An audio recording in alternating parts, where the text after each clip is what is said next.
не само много талантлива, много обаятелна, много аристократична. Тя има композиции, които могат да борят златен олимпийски медал.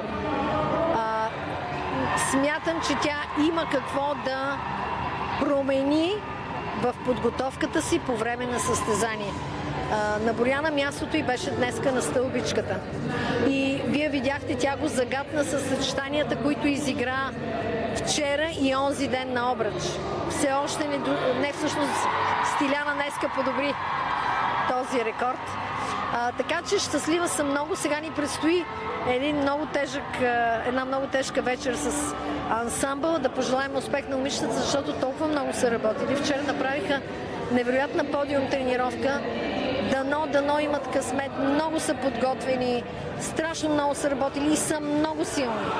Вчера бяха последни вечерта в 10 часа. Имаше съдии, които станаха и ръкопляскаха, докато играха нашите момичета. Да им пожелаеме късмет и дано успеят да си направят съчетанията. Благодаря ви за това интервю и изразено мнение. Сега оставяме нашите зрители да се насладят на Стиляна Николова и химна на Република България в нейна чест. Благодаря ви. Да, както можахте да видите, започна вече церемонията по награждаването. Включваме се изцяло на най-важния момент – връчването на европейския медал за многобоя, короната за Стиляна Николова. Абсолютно заслужено европейско злато за Стиляна.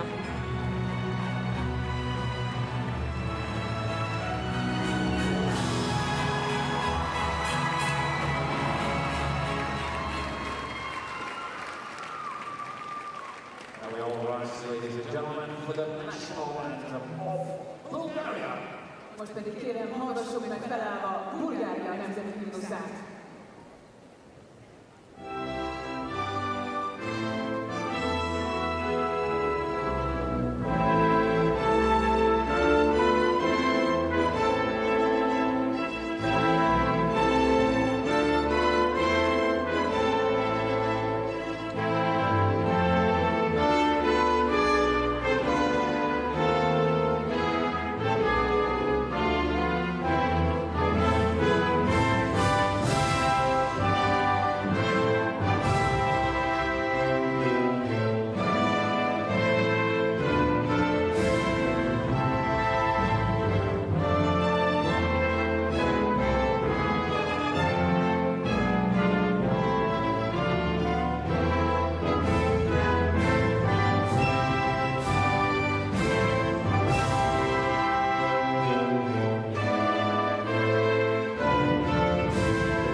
Браво, Валя!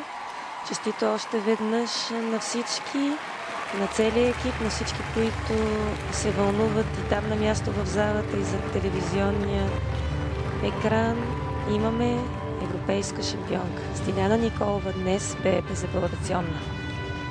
Да, и понеже отбелязвах годините на останалите гимнастички, пък за Стиляна пропуснах да кажа, че тя ще навърши 19 през август, още е на 18, вече с европейска титла в многобоя. От най-ранна възраст тя привлече вниманието, печелише титлите на държавните първенства в всички възрасти. В националния отбор девойки също направи изключителни неща, когато Валентина Иванова ги пое с Ева Брезалиева да се подготвят националния отбор девойки. И ето, че